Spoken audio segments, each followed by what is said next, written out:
ਸਤਿ ਸ਼੍ਰੀ ਅਕਾਲ ਪਿਆਰੇ ਵਿਦਿਆਰਥੀਓ। Kulwinder learning point channel ਤੇ ਤੁਹਾਡਾ ਸਵਾਗਤ ਹੈ। ਪਿਆਰੇ ਵਿਦਿਆਰਥੀਓ, ਅੱਜ ਅਸੀਂ ਪਾਠ ਪੁਸਤਕ ਵੰਨਗੀ 10 ਪੰਜਾਬੀ ਇਕਾਂਗੀ ਤੇ ਕਹਾਣੀਆਂ ਜਮਾਤ 10ਵੀਂ ਦੇ ਪਾਠ ਬਾਗੀ ਦੀ ਧੀ ਦੇ ਪ੍ਰਸ਼ਨ ਉੱਤਰ, ਵਸਤੂਨਿਸ਼ਟ ਪ੍ਰਸ਼ਨ ਉੱਤਰ ਤੇ ਸਾਰ ਕਰਾਂਗੇ।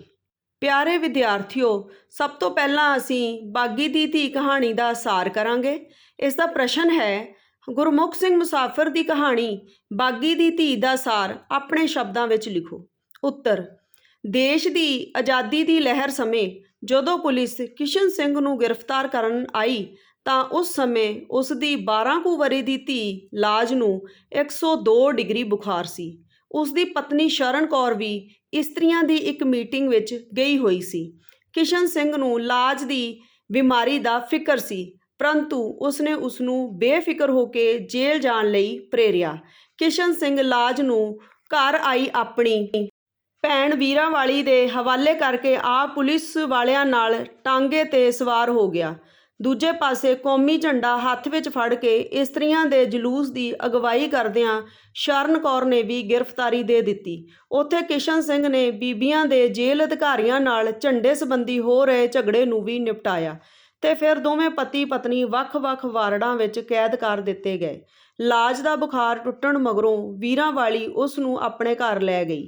ਕੁਝ ਸਮੇਂ ਮਗਰੋਂ ਉਸ ਦਾ ਪਤੀ ਹੁਸ਼ਨਾਕ ਸਿੰਘ ਛੁੱਟੀ ਆਇਆ ਤਾਂ ਉਹ ਲਾਜ ਨੂੰ ਆਪਣੇ ਘਰ ਦੇਖ ਕੇ ਗੁੱਸੇ ਨਾਲ ਭਰ ਗਿਆ। ਉਸ ਨੇ ਆਪਣੀ ਪਤਨੀ ਨੂੰ ਬੜੇ ਹੱਠ ਨਾਲ ਕਿਹਾ ਕਿ ਉਹ ਬਾਗੀਆਂ ਦੀ ਧੀ ਨੂੰ ਘਰ ਰੱਖ ਕੇ ਉਸ ਦੀ ਤਰੱਕੀ ਦੇ ਰਸਤੇ ਵਿੱਚ ਰੋਕ ਪਾ ਰਹੀ ਹੈ। ਵੀਰਾਂਵਾਲੀ ਦੀ ਇੱਕ ਨਾ ਚੱਲੀ। ਛੁੱਟੀ ਖਤਮ ਹੋਣ ਤੇ ਹੁਸ਼ਨਾਕ ਸਿੰਘ ਵੀਰਾਂਵਾਲੀ ਨੂੰ ਟਾਂਗੇ ਤੇ ਬਿਠਾ ਕੇ ਆਪਣੇ ਨਾਲ ਲੈ ਗਿਆ ਤੇ ਲਾਜ ਬੂਹੇ ਵਿੱਚ ਕੁੜੀਆਂ ਨਾਲ ਖੇਡਦੀ ਰਹਿ ਗਈ। ਅੰਤ ਵੀਰਾਂਵਾਲੀ ਦੇ ਮਨ ਉੱਪਰ ਭਰਾ ਦੀ ਅਮਾਨਤ ਵਿੱਚ ਖਿਆਨਤ ਕਰਨ ਦੇ ਸਦਮੇ ਦਾ ਬਹੁਤ ਬੋਝ ਰਿਹਾ ਤੇ ਉਹ ਇਸ ਸਦਮੇ ਨਾਲ ਮਰ ਗਈ। ਲਾਜ ਹੁਣ ਲਾਹੌਰ ਤਪਤਿਕ ਦੇ ਹਸਪਤਾਲ ਵਿੱਚ ਦਾਖਲ ਸੀ। ਰਿਹਾਈ ਮਗਰੋਂ ਸ਼ਰਨ ਕੌਰ ਹਸਪਤਾਲ ਪੁੱਜੀ। ਉੱਥੇ ਲਾਜ ਨੂੰ ਉਸ ਦੇ ਅਸਲੀ ਨਾਂ ਨਾਲ ਕੋਈ ਨਹੀਂ ਜਾਣਦਾ ਸੀ। ਉਸ ਦਾ ਨਾਂ ਬਾਗੀ ਦੀ ਧੀ ਪ੍ਰਸਿੱਧ ਹੋ ਚੁੱਕਾ ਸੀ। ਇੱਕ ਸਫਾਈ ਸੇਵਿਕਾ ਤੋਂ ਪਤਾ ਕਰਕੇ ਜਦੋਂ ਉਹ ਲਾਜ ਦੇ ਕਮਰੇ ਵਿੱਚ ਪੁੱਜੀ ਤਾਂ ਉਹ ਮਰ ਚੁੱਕੀ ਸੀ। ਪਿਆਰੇ ਵਿਦਿਆਰਥੀਓ, ਹੁਣ ਅਸੀਂ ਬਾਗੀ ਦੀ ਧੀ ਕਹਾਣੀ ਦੇ ਅਭਿਆਸੀ ਪ੍ਰਸ਼ਨ ਉੱਤਰ ਕਰਾਂਗੇ। ਪ੍ਰਸ਼ਨ 1, ਮੇਰੇ ਲਈ ਇੱਕੋ ਗੱਲ ਹੈ, ਥਾਣਿਆਂ ਦੀਆਂ ਹਵਾਲਾਤਾਂ ਵਿੱਚ ਵੀ ਬਥੇਰੀਆਂ ਪਸਲੀਆਂ ਘਸਾਈਆਂ ਹਨ।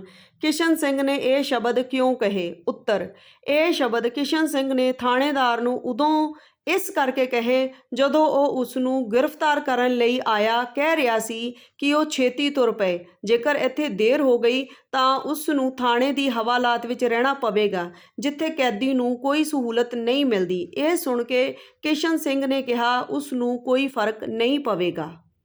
ਪ੍ਰਸ਼ਨ 2, ਪੁਲਿਸ ਇੰਸਪੈਕਟਰ ਨਾਲ ਜਾਣ ਸਮੇਂ ਕਿਸ਼ਨ ਸਿੰਘ ਦਾ ਧਿਆਨ ਕਿਸ ਵੱਲ ਸੀ ਅਤੇ ਕਿਉਂ? ਉੱਤਰ, ਕਿਸ਼ਨ ਸਿੰਘ ਦਾ ਧਿਆਨ ਆਪਣੀ ਬਿਮਾਰ ਧੀ ਲਾਜ ਵੱਲ ਸੀ।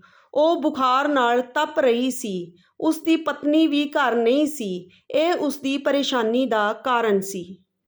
ਪ੍ਰਸ਼ਨ 3, ਪਿਤਾ ਦੇ ਜੇਲ੍ਹ ਜਾਣ ਤੇ ਲਾਜ ਨੇ ਆਪਣੀ ਭੂਆ ਵੀਰਾਂਵਾਲੀ ਨੂੰ ਕੀ ਕਿਹਾ?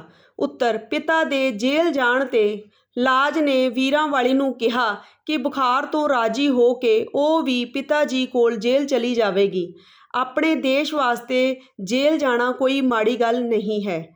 ਪ੍ਰਸ਼ਨ 4, ਵੀਰਾਂਵਾਲੀ ਦੀ ਮੌਤ ਦਾ ਕੀ ਕਾਰਨ ਸੀ? ਉੱਤਰ, ਆਪਣੇ ਪਤੀ ਦੀ ਜ਼ਿੱਦ ਕਾਰਨ ਵੀਰਾਂਵਾਲੀ ਲਾਜ ਨੂੰ ਗਲੀ ਵਿੱਚ ਹੀ ਖੇਡਦਿਆਂ ਛੱਡ ਕੇ ਉਸ ਨਾਲ ਚਲੀ ਗਈ ਸੀ। ਉਸ ਦੇ ਭਰਾ ਨੇ ਆਪਣੀ ਬੱਚੀ ਉਸ ਕੋਲ ਅਮਾਨਤ ਦਿੱਤੀ ਸੀ। ਇਸ ਸਦਮੇ ਕਾਰਨ ਵੀਰਾਂਵਾਲੀ ਦੀ ਮੌਤ ਹੋ ਗਈ।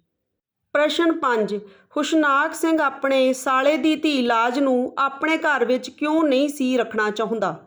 ਉੱਤਰ, ਹੁਸ਼ਨਾਕ ਸਿੰਘ ਇੱਕ ਫੌਜੀ ਸੀ ਤੇ ਉਸ ਨੂੰ ਸੂਬੇਦਾਰ ਮੇਜਰ ਬਣਨ ਦੀ ਆਸ ਸੀ। ਉਸ ਨੂੰ ਡਰ ਸੀ ਕਿ ਜੇਕਰ ਸਰਕਾਰ ਨੂੰ ਪਤਾ ਲੱਗ ਗਿਆ ਕਿ ਉਸ ਦੇ ਰਿਸ਼ਤੇਦਾਰ ਬਾਗੀ ਹਨ ਤਾਂ ਉਸ ਦੀ ਤਰੱਕੀ ਰੁਕ ਜਾਵੇਗੀ। ਇਸ ਕਰਕੇ ਉਹ ਲਾਜ ਨੂੰ ਆਪਣੇ ਘਰ ਨਹੀਂ ਰੱਖਣਾ ਚਾਹੁੰਦਾ ਸੀ।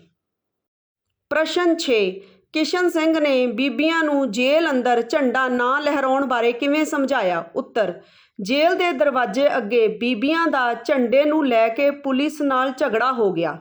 ਬੀਬੀਆਂ ਝੰਡੇ ਨੂੰ ਆਪਣੀ ਬੈਰਕ ਤੇ ਲਾਉਣਾ ਚਾਹੁੰਦੀਆਂ ਸਨ। ਕਿਸ਼ਨ ਸਿੰਘ ਨੇ ਉਹਨਾਂ ਨੂੰ ਸਮਝਾਇਆ ਕਿ ਇਹਨਾਂ ਨੇ ਸਾਰਿਆਂ ਨੂੰ ਜੇਲ੍ਹ ਅੰਦਰ ਡੱਕ ਕੇ ਝੰਡਾ ਪਾੜ ਦੇਣਾ ਹੈ। ਇਸ ਬੇਅਦਬੀ ਤੋਂ ਬਚਣ ਲਈ ਇਹ ਝੰਡਾ ਆਦਰ ਸਹਿਤ ਕਾਂਗਰਸ ਦੇ ਦਫ਼ਤਰ ਭੇਜ ਦੇਣਾ ਚਾਹੀਦਾ ਹੈ। ਆਪਣੇ ਪਿਤਾ ਕਿਸ਼ਨ ਸਿੰਘ ਦੇ ਜੇਲ੍ਹ ਜਾਣ ਤੋਂ ਪਹਿਲਾਂ ਬਿਮਾਰ ਪਈ ਲਾਜ ਨੇ ਕੀ ਸ਼ਬਦ ਕਹੇ? ਉੱਤਰ, ਉਸ ਨੇ ਆਪਣੇ ਪਿਤਾ ਦੀਆਂ ਨਜ਼ਰਾਂ ਵਿੱਚ ਆਪਣੇ ਲਈ ਫਿਕਰ ਦੇਖਦਿਆਂ ਹੋਇਆ ਆਪਣੇ ਪਿਤਾ ਨੂੰ ਕਿਹਾ, ਪਿਤਾ ਜੀ ਤੁਸੀਂ ਮੇਰੀ ਫਿਕਰ ਨਾ ਕਰੋ। ਪਿਆਰੇ ਵਿਦਿਆਰਥੀਓ, ਹੁਣ ਅਸੀਂ ਬਾਗੀ ਦੀ ਧੀ ਕਹਾਣੀ ਦੇ ਵਸਤੂਨਿਸ਼ਟ ਪ੍ਰਸ਼ਨ ਉੱਤਰ ਕਰਾਂਗੇ। ਪ੍ਰਸ਼ਨ 1, ਬਾਗੀ ਦੀ ਧੀ ਕਹਾਣੀ ਦਾ ਲੇਖਕ ਕੌਣ ਹੈ? ਉੱਤਰ, ਗਿਆਨੀ ਗੁਰਮੁਖ ਸਿੰਘ ਮੁਸਾਫਿਰ। ਪ੍ਰਸ਼ਨ 2, ਬਾਗੀ ਦੀ ਧੀ ਕੌਣ ਹੈ? ਉੱਤਰ, ਲਾਜ। ਪ੍ਰਸ਼ਨ 3, ਵੀਰਾਂ ਵਾਲੀ ਲਾਜ ਦੀ ਕੀ ਲੱਗਦੀ ਹੈ? ਉੱਤਰ, ਭੂਆ। ਪ੍ਰਸ਼ਨ 4, ਲਾਜ ਨੂੰ ਕੀ ਹੋਇਆ ਸੀ? ਉੱਤਰ, ਬੁਖਾਰ। ਪ੍ਰਸ਼ਨ 5, ਵੀਰਾਂ ਵਾਲੀ ਆਪਣੇ ਭਰਾ ਨੂੰ ਕਦੋਂ ਮਿਲੀ? ਉੱਤਰ, 1 ਸਾਲ ਤੇ 2 ਮਹੀਨੇ ਬਾਅਦ। ਪ੍ਰਸ਼ਨ 6, ਕਿਸ਼ਨ ਸਿੰਘ ਨੂੰ ਜੇਲ੍ਹ ਵਿੱਚ ਲਾਜ ਬਾਰੇ ਕੀ ਪਤਾ ਲੱਗਾ? ਉੱਤਰ, ਉਹ ਲਾਹੌਰ ਹਸਪਤਾਲ ਵਿੱਚ ਹੈ। ਪ੍ਰਸ਼ਨ 7, ਸ਼ਰਨ ਕੌਰ ਰਿਹਾਈ ਤੋਂ ਬਾਅਦ ਸਭ ਤੋਂ ਪਹਿਲਾਂ ਕਿੱਥੇ ਗਈ? ਉੱਤਰ, ਲਾਹੌਰ ਹਸਪਤਾਲ ਵਿੱਚ। ਪ੍ਰਸ਼ਨ 8, ਲਾਜ ਨੂੰ ਹਸਪਤਾਲ ਵਿੱਚ ਕਿਸ ਨਾਂ ਨਾਲ ਜਾਣਿਆ ਜਾਂਦਾ ਸੀ? ਉੱਤਰ, ਬਾਗੀ ਦੀ ਧੀ। ਪ੍ਰਸ਼ਨ 9, ਕਿਸ਼ਨ ਸਿੰਘ ਨੂੰ ਕਿੰਨੇ ਸਮੇਂ ਦੀ ਕੈਦ ਹੋਈ ਸੀ? ਉੱਤਰ, 3 ਸਾਲ ਦੀ। ਪਿਆਰੇ ਵਿਦਿਆਰਥੀਓ, ਇਹ ਸਨ ਬਾਗੀ ਦੀ ਧੀ ਕਹਾਣੀ ਦੇ ਅਭਿਆਸੀ ਪ੍ਰਸ਼ਨ ਉੱਤਰ, ਵਸਤੂਨਿਸ਼ਟ ਪ੍ਰਸ਼ਨ ਉੱਤਰ ਤੇ ਸਾਰ, ਜਿਨ੍ਹਾਂ ਨੂੰ ਅਸੀਂ ਧਿਆਨ ਨਾਲ ਪੜ੍ਹਿਆ। ਆਸ ਕਰਦੀ ਹਾਂ ਕਿ ਤੁਹਾਨੂੰ ਇਹ ਚੰਗੀ ਤਰ੍ਹਾਂ ਸਮਝ ਆ ਗਏ ਹੋਣਗੇ। ਜੇਕਰ ਤੁਹਾਨੂੰ ਮੇਰੀ ਵੀਡੀਓ ਚੰਗੀ ਲੱਗੀ, ਪਲੀਜ਼ ਲਾਈਕ, ਸ਼ੇਅਰ ਤੇ ਸਬਸਕ੍ਰਾਈਬ ਜ਼ਰੂਰ ਕਰ ਦੇਣਾ। ਧੰਨਵਾਦ।